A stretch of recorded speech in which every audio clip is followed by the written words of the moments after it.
What I'll do now, I have just, in a sense, only minutes left, so I'm going to compile the last few questions maybe into one set, if that's all right. And it's great that you folks ask these things. You can always, ask whatever is important to you, and I would be trying to answer, of course. But personal questions seem a little strange sometimes to be dealing with, because it shouldn't. I always think it shouldn't be important. Teachers and so forth. We're just there to teach, and hopefully there to really represent something. Be a supporter of spirit and a messenger. So really, the messenger shouldn't matter as much as the message. But people ask, and sometimes consistently. So we just want to be respectful and help out as best we can. So a couple of the questions are including the following.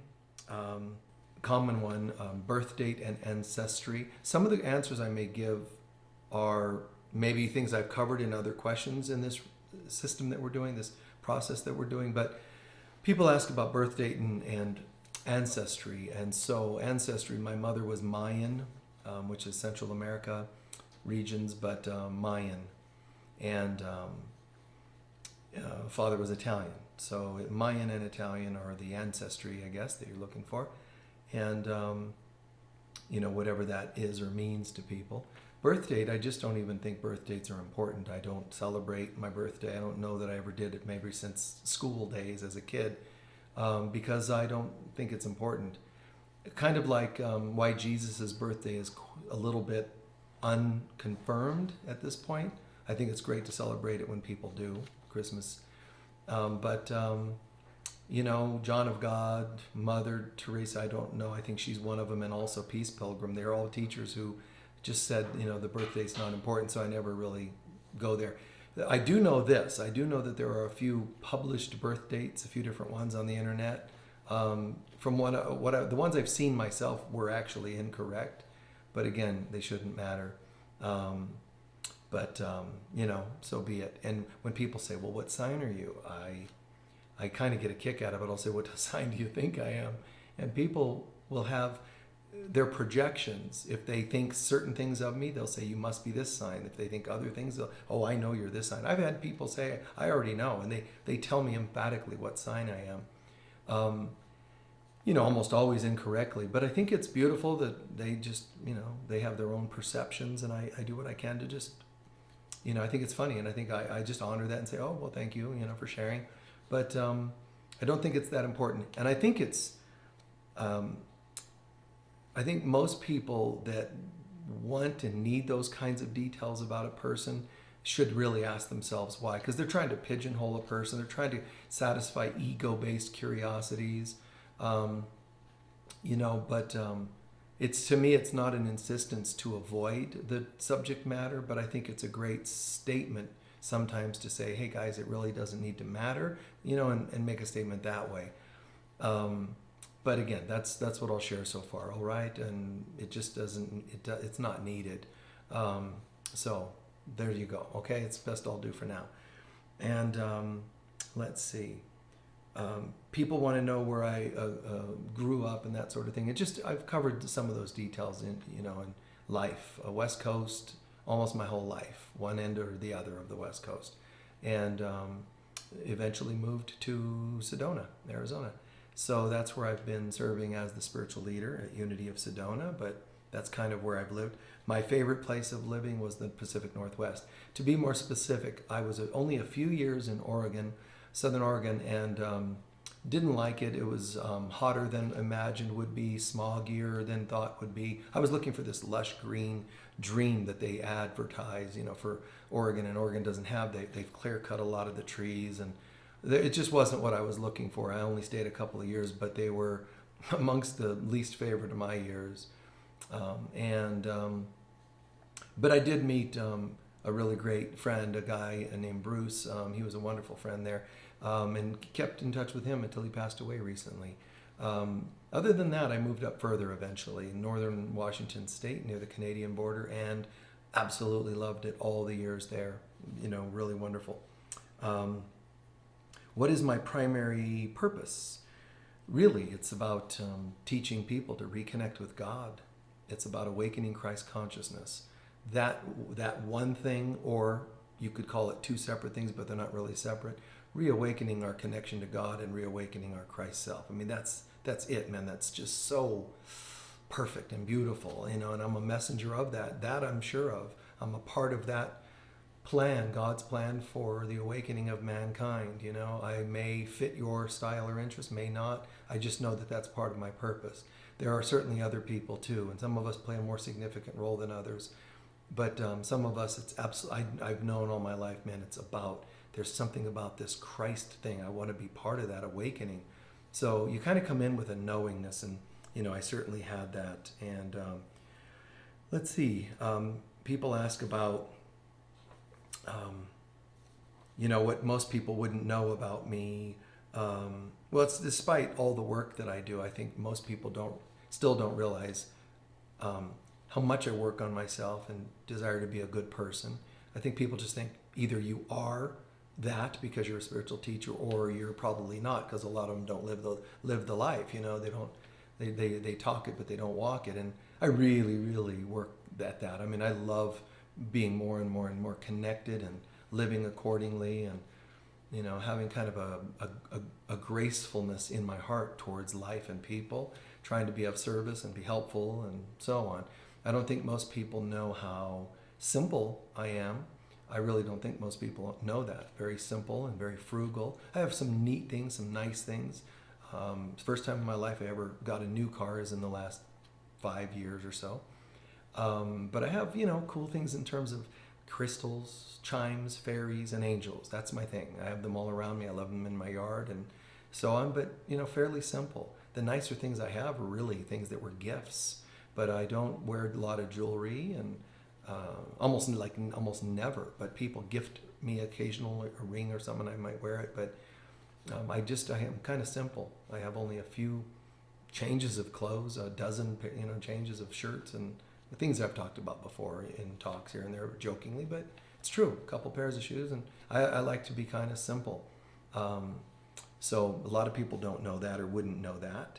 I believe in prosperity, I do, but I also have a very strong tendency to give away, give stuff away. I give and gift. For every bit of funds I receive, I give. I give, that's tithing's different from just donating or gifting. I tithe back to spiritual centers, but I also give, grocery store lines or wherever, give where you see somebody's in need or something, pay their bill for them. I mean, I love doing that. I think it's great. I'm not bragging it. I'm just saying I believe that I love doing it, but I believe that more and more of us can learn to do that. All right. And this is just along the one question, along the lines of things that the people don't know about me. I don't think people know how dedicated I really like to be. It doesn't mean that I believe that I try to fast all the time and I'm celibate. And it's not that type of austere or type of extreme, old school kind of dedication. I love to be dedicated to spirit. I love reading inspirational material in the morning and when I wake up, and doing prayer, meditation, communion. But it's really a direct connection. I don't do things like, I don't meditate at God and pray at God. I, call on God and let God come into me and fill my being, with its presence. I just love that connectedness. I call it communion with God rather than praying at God. Hey, you out there somewhere? Give me this or that. I believe in communion and feeling that presence, and then letting the day be designed from that place within our hearts, that presence. So there's that. But at the same time, I believe in letting that happen with everything you're doing in your life. Bring that presence to your kids' sports games, or to your parenting, or to your workplace, or lovemaking, or whatever you do. I believe in that. So that's why I taught all these different topics like sacred sexuality, or health, or mastery, or whatever it happens to be, because I believe in anchoring that in all areas. Some areas aren't as easy as others to teach that, to show people, because they live in the old school where God is only supposed to be in some stringent kind of life or superstitious religious kind of life, and they don't believe you can bring it into things like finances or sexuality, things that are taboo or seen as negative by extremely old school people. So I hope that makes sense, but I believe in bringing spirit into all things, and that's why I chose to write a book on intimacy, sacred sexuality, letting people know God is to be felt in all areas of our lives, and so on. And so I did a lot of work with people and healing abuse and so on, but very, very challenging area, because people, they get triggered. You shouldn't be talking about this and that, so I've talked about this a couple of times in the last couple of years, so I don't want to say too much about it again. I don't like to be redundant, but that topic has come up now and again, and because people say, God, I wish you would still teach a workshop on that. And so it comes up. Why the reason I'm talking about it yet again is because people do ask, and I'm very clear. I don't feel called at all at this point to teach workshops again. It's been several years to do private sessions again, even though private sessions are very honorable and sacred. There's people with such wounding and such variation of what they're looking for. Michael, can you teach me this, or can you do this or that or the other? When it comes to sacred sexuality, it's a very risky area to be talking and teach, even just to talk to people, because if their mind is set on being triggered in some way, they're going to misperceive what you're saying, what you're doing, what you're recommending for them to learn or do. So it's just something I surrendered and let go of, and that's the way it goes. But I do believe that God's spirit is supposed to be felt in all areas of our lives, and I swear to you, sexuality is one of them. And if it's not today, it'll be tomorrow, that the world will more and more have to accept it. It's going to be done inevitably. So I did my part, to bring that out to the world, and whatever amount it helped, great. If I ever confused anybody or frustrated them or made them judge me or whatever, I can only apologize for anything that was misguided or misunderstood. But I would never say that that it's a topic that should never have been taught. I think God in all things. People don't know how much I love, greenery and fairies and angels and, nature in that sense. Not just nature, but elemental nature. I love that whole concept. My office is filled with all kinds of fairies and little statuaries and cool things and crystals. I dedicate time talking to Holy Spirit and Jesus, but like they're right here. I mean, just like they're friends, and that's how really we should connect. And let's see. I don't think people know that this is just divulging like personal stuff, but when I'm driving in the car, man, I sing along tunes. Favorite music, 60s, 70s tunes. And some new age music I like listening to when I'm in my office or a home here and there, parts of my home. But in the car, man, 60s, 70s, and then a few hits from 80s, 90s, but 60s, 70s really. And I just get right into it. I can belt it out, go singing the Hollies or the Beatles or, Moody Blues or whatever. All right. And there's even chick songs, as they call them. Anyway, there are gal tunes, I sing them and it just feels like you're channeling, I just get right into singing along to the gal songs. I won't name any particular ones, but just the tunes about heartbreak and love and whatever. It's must be weird when, people drive past me singing, oh, I'm doing all the girl stuff. Anyway, most people don't realize that I'm, like I said, pretty basic, dressed kind of frumpy, always the t-shirts and so on. Unless I'm on stage teaching, then I put on a nicer shirt, but kind of simple that way too. I think a lot of people don't realize I'm a lot more like a boy than a man. The word man just doesn't even sound right when I say it. I'm a man, or whatever. I feel like a boy much more than a man. And even though childhood wasn't great, so it's not like I'm regressing to my childhood, I just feel I have the energy of the love of items that are more childlike. Just if I looked at the last week of my life, kinds of things I watch. I mean, they're cartoons or or kids movies. It's the strangest thing in a cool way. I mean, because there's a beauty and an innocence how they're done. I'm not interested in murder mysteries. I'm not interested in horror movies or even intense drama. I'm part Italian and I've never seen the Godfather movies. I just don't have any interest. They're dark and gloomy and, murderous and whatever. It just doesn't do anything for me, which I'm sure added just that much more complication for my family members. Why can't you be into this more? And movies like Maleficent and so on, The Seventh Son, those are just great. Anything, with all that cool fantasy stuff is just beautiful.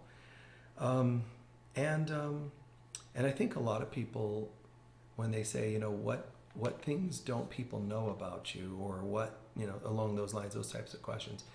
I was married. Some people ask, are you in a relationship? Are you married? That sort of thing. No, I'm not married, and haven't had a committed relationship since I was married and divorced around 1990. I've had primary partnerships, like where somebody's a primary partner, for several years. I tend towards several years when I have a primary relationship, but I've loved that as much as marriage, as much as intimate friendships. Any form of relationships are great, or not having one if you're on a break from one. I think they're all great. They all have their perks to have them, not have them. I've never had what I would call promiscuity. I'm not a big proponent of that for myself or others. I think people, most of the time, that's coming from an unhealthy place, wounding or emptiness in our hearts that we're looking, neediness that needs fill. So I'm not really a big proponent of that. But when somebody has had that, I don't mind them talking to me, divulging that at all. We talk, we heal, we cry. That's no problem. But I'm saying I don't see that as a common recommendation from me to clients. Hey, you got to try promiscuity or whatever. It's usually people coming to me because they're trying to heal that kind of pattern. Relationships, whatever works for you. You have an intimate friendship or a partnership or a life mate or a husband or a wife, or you're taking a break. I think they all have their benefits. I really do. But a lot of people think, they assume if I taught sacred sexuality that I must have been, involved with people all the time. Teaching the workshops even. The workshops are about intimacy and about healing, but I know that certainly there's times that workshops or friends that I've had have had a good time, had fun, learning and meeting each other and connecting in a safe kind of sacred way. A way that, some people wouldn't be able to understand that because it's love, and some people think love is constricted to one style or type, or gender for that matter, one type of gender. But I've always enjoyed that. I've loved seeing people meet. People at spiritual centers where I teach, they meet, and they want to learn, and they want to go apply those things in their life about love, about communication, or even about sexuality. But they assume Michael must be, he teaches sexuality, he must be really great with sexuality or whatever. Some people assume that, and I'm saying that I'm actually more shy and simple, more than people would ever even imagine. I was shy as a kid. I don't think I ever dated, ever. I met somebody that I ended up marrying, but we didn't really date per se. I never got dressed up and went out on a date. It's just things maybe some people take for granted, but I just never did that. I didn't have a great family situation where I could, count on something, where I could have a stability to be able to date and have something kind of normal like that. But also, my own shyness contributed to that. But got married and stayed married. And after marriage, in about 1990, what am I going to do? I don't even know how to date. Now that I'm 30, how am I going to figure out, how to do that? So I didn't really know where to go from there. So it took some time before even just meeting people. But I would just meet them because I'd go listen to music and people would want to dance or something, and I would maybe eventually warm up to them and get used to the idea, but I didn't date even then. So I never really did it. I just met them there and danced a little, had fun, meet people, but that was it. Go home on my own, And but the spiritual touring and meeting people there a little bit more. And I watched other spiritual teachers, and I watched how they met people and would have, like partners that would travel with them, or partners, people they would meet and have as their intimate friends in these various towns that they would tour to. And I thought, well, I don't want to have a person in every port kind of thing.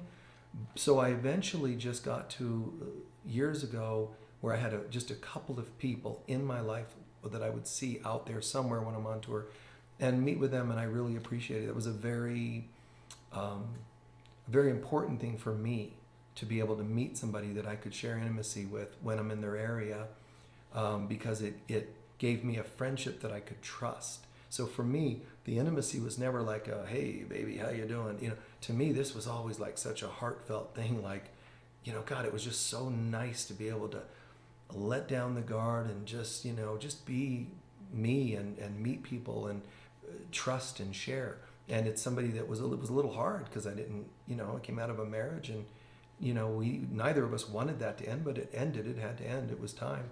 So it wasn't easy just to launch out and try to do something else. So people assume if he look a certain way or he teaches these topics, he must just automatically be that way. I teach him because I teach. I know how to teach. Here's the topic, and I know how to apply it. But I don't flippantly throw it out there. Just like I don't go to the post office and spurt out spiritual teachings, I also don't go out there and just, act out sexually with people. I teach when the right time is there and the right people want me to teach, and sexuality is saved for the right moment, the right person. So intimate friendships became really important to me. Having, one or couple or whatever at different times in my life, it was very beautiful. And even if those eventually came to an end for different reasons, someone could think that was just a personal fancy, and it wasn't. It was meant a lot to me. It was really, really one of the favorite things that I've ever experienced, is to be able to, share a loving, respectful connection with people. It is beautiful for anybody, and it was beautiful for me too. And I don't think most people would know that or understand that. So I hope that made sense, guys. And I think that's it, except the one last one that was given was, do I have any secret wishes? And, well, I don't know, it sounds like we're running for Miss America, I want world peace. But are there secret wishes? In a nutshell, it depends what you're asking. Spiritual wishes, that we all go home, then there's nothing else to wish for. Done. But it looks like from the notes, as I can translate them, you mean like human wishes. Because God, if I had one wish that didn't involve us all going home, but life on earth would be different, I would absolutely insist upon no child abuse. That would be number one. Because if you worked on child abuse, likely you would be also helping humanity deal with adulthood issues, because so many of our adulthood issues come from child abuse of various forms. So yeah, if I had three wishes, one would be no child abuse. And it's a tough one to say or talk about, but man, it's rampant, and it has huge effects on people. And God, it's hard not to even bring up other things like animal abuses and so on and so on. I just, the world is just so twisted in so many ways. People are in pain. If I could have one wish, unconditional wish, it'd be go home, all of us. If it had to be a stay on earth kind of a wish, it would be that everybody know the presence of God. That would cure it all anyway. But also I would wish upon people that no abuse anymore. I would love that if the human race could keep the population to something manageable, a few billion instead of 2 or 3 times that number.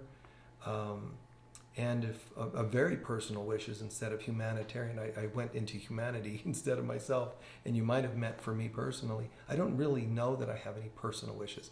But if I could snap my finger and have anything, it would be billions of dollars. I would love, or millions, and because I would love to give money away. I'd love to just, man, the things I would do, man, giving. I just dig it.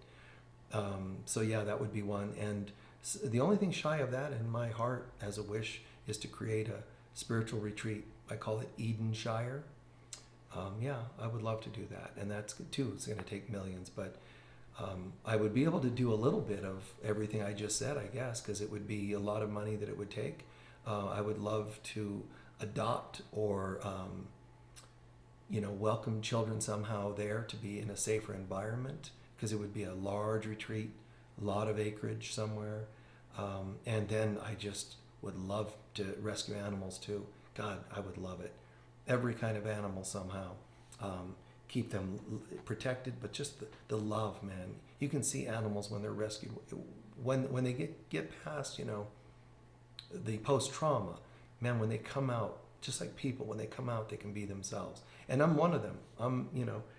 I came out of a life of constriction of various forms as a kid, and then as married, constrictions in my mind. I'm not going to blame anybody else but my own.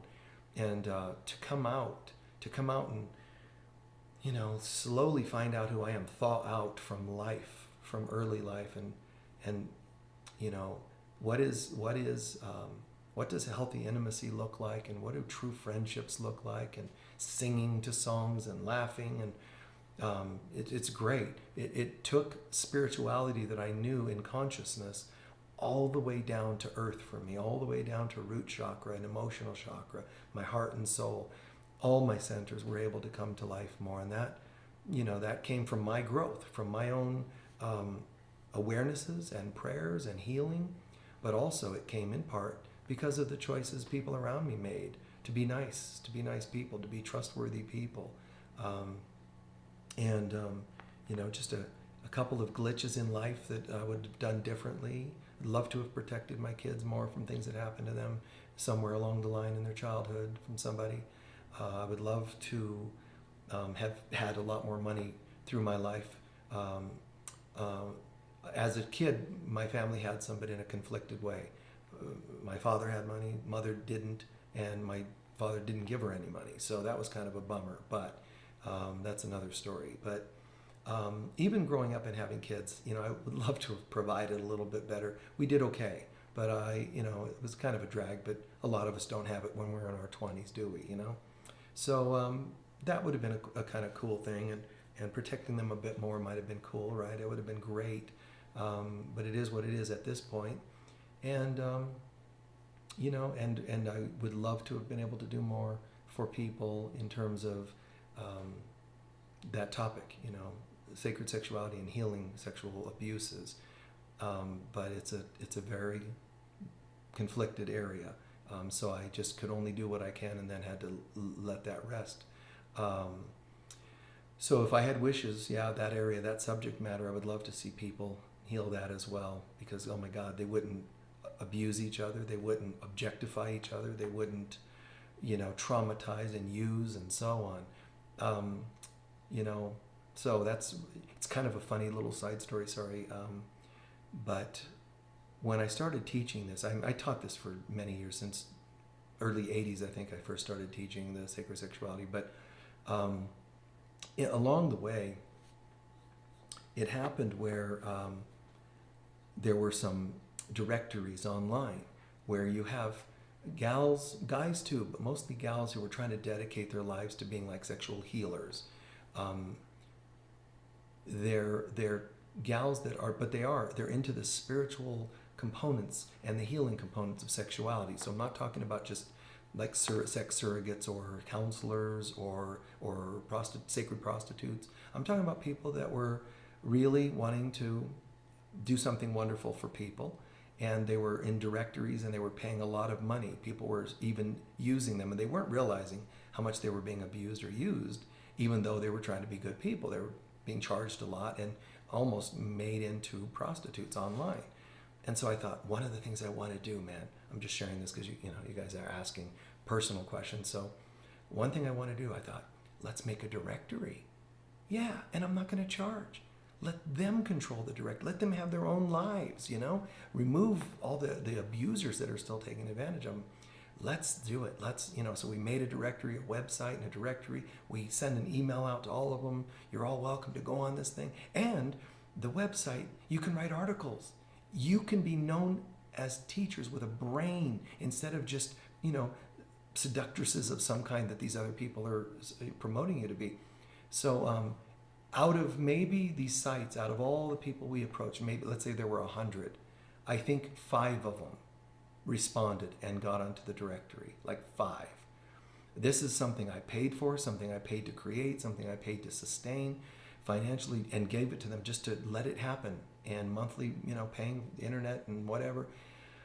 Only like 5 of them, and I still kept it up for those 5. That 5 of them, I kept that going, and one of them was a male. And I realized, guys, it's not just the people. Even the people in the work that say they believe in healing and sacredness, they actually, most of them don't. Their brains too are messed up. They're also programmed and used to abuse and being used and abused. So I realized, Michael, what were you thinking, man? And so a big lesson. Sometimes I went too far in my life to try to be helpful, and I learned. I didn't learn meaning I'll never help people. What I mean is I learned to have healthier sensors or boundaries, and not to go too far in trying to rescue people. You have to really keep a guidance system alive inside that says, okay, in this case, it would be help people when they want help, and sometimes they don't know they want help. So I put it out there in case they did, and some of them took that and said, yes, thank you. When even one person says, God, thank you, you saved my life, it makes it almost worth it to have wasted time talking to 99 others. But the ratio sometimes doesn't pay off. It doesn't feel like it pays off. And so, but I started having realizations, and that was that sometimes they don't want that, that healing as much as you would think they did. So, I had to let I would let that website go before I even quit teaching, but it was the first of a few stages. So I quit. I thought about not publishing my books on the topic anymore, the 1 or 2 I did. Thought about that, but too many people asked me to keep them, so I did.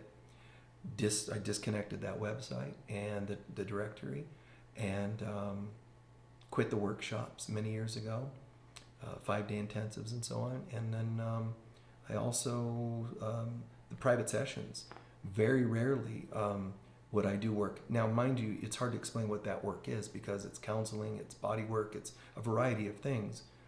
But, I just backed off even from doing too much of the private sessions.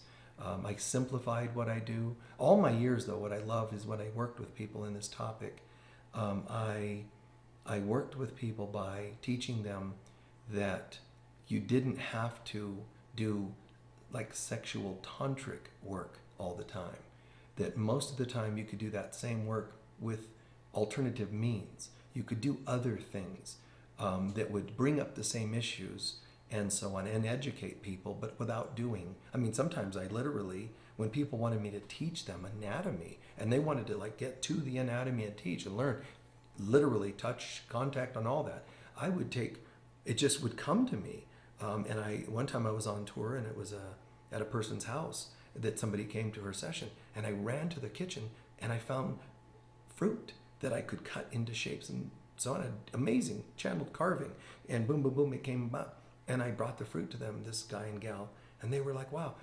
And even if they would have actually preferred human anatomy, it still worked. It still worked perfectly. So I felt like my job is to, when people come to even learn such intimate, risque topics, my job was to teach them in the least invasive way possible. And in all the time I did that work, I tried to always err towards that, the non-invasive. Invasive always sounds negative, of course, so I don't mean it to be that like it was always negative if it's contact. I'm just saying the less confusing, potentially confusing and risque and so on, that's what I taught, that's what I did in my workshops, that's what I, explained to people, on and on. But it's a cool topic, and I have full lectures on it. You can watch some of the talks and mini talks online about it. But that was my tendency, and and still along the way, it's the awe that comes, the honor, and it's awe-inspiring in a way to see what some people do when they heal, when they just go, God, that area is so wounded and triggered. And then when they get that turned around, it's just, I can't even explain what it feels like to have made a difference in people's lives like that. But there are a couple times I know in my life where I would have went, I would prefer to have not given in and done something that was being asked of me in work like that. Or there's a couple times when I went, I probably should have steered a little left instead of right in my decision of what to do and not do in the work. So a couple of regrets there in the work, and a couple of regrets related to giving up the work. But, I know this, and it's worth all of us asking ourselves in our lives. We all have work that we do on ourselves and regrets we heal and all that. But when you do work on yourself and regrets and such, one of the first things to ask yourself is your intentions. And I really, really believe and know, intention-wise, I really, I really have a good heart. I really believe that. And so intent-wise, there was never an intention to harm. But I still would have made choices a little differently a couple times in my life. Even in my personal, coming out a little bit and meeting people. A couple times that, I met people and got involved. But in one or so instances, it was like, this one just didn't feel right. And that feels like a bummer, because I have this, I'm a little hard on myself sometimes, and I would like to have, known that really caught on a little sooner than I did in some instances in my life.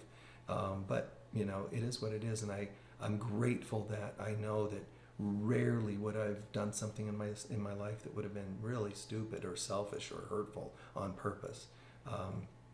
Same for you. Just remember that. If your intentions were good, I have people that say, I wish I hadn't, harmed my partner when I divorced them. I ask them, did you intend on harming them? Well, no, of course not. I said, then let that allow you to forgive yourself more so. Because if your intentions were to hurt, that's something you really need to work more on. But if your intentions were not to hurt others, then it's worth saying, God, that's okay. That's kind of clean. That's kind of nice. And give yourself a break. All right. Anyway, I think that wraps up most of the questions.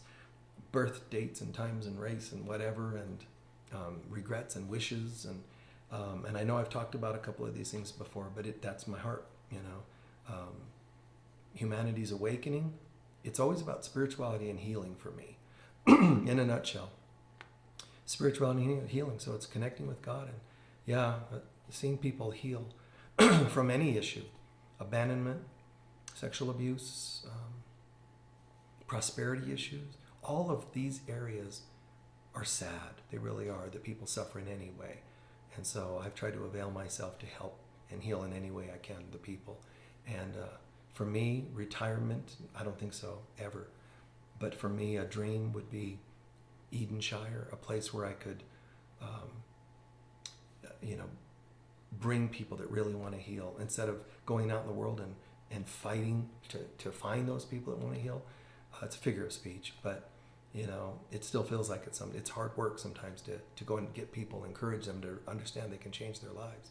So for me, the dream would be, rest, let them come to Edenshire. I don't mean the whole world, I just mean select people, and come there and heal and retreat for a bit and then go back to their lives, or some could live there. Animals, that's just so cool. I try not to watch too many of those things online where people show animals when they've been taken out of a cage, or animals that have been rescued from abuses. It's kind of disgusting, man. But when they come to life and you see the happiness on the largest cows to the tiniest kitty cats, it's hard, man. Because not only the sad parts, but I see those things and how happy the animals are, and I just get like, oh my God, yeah, come on. I want to go and get it, get Edenshire. But I have to be patient. It may be this life or another, or this dimension or another. Anyway, thanks for listening. Peace be with all of you. We'll see you. Bye-bye.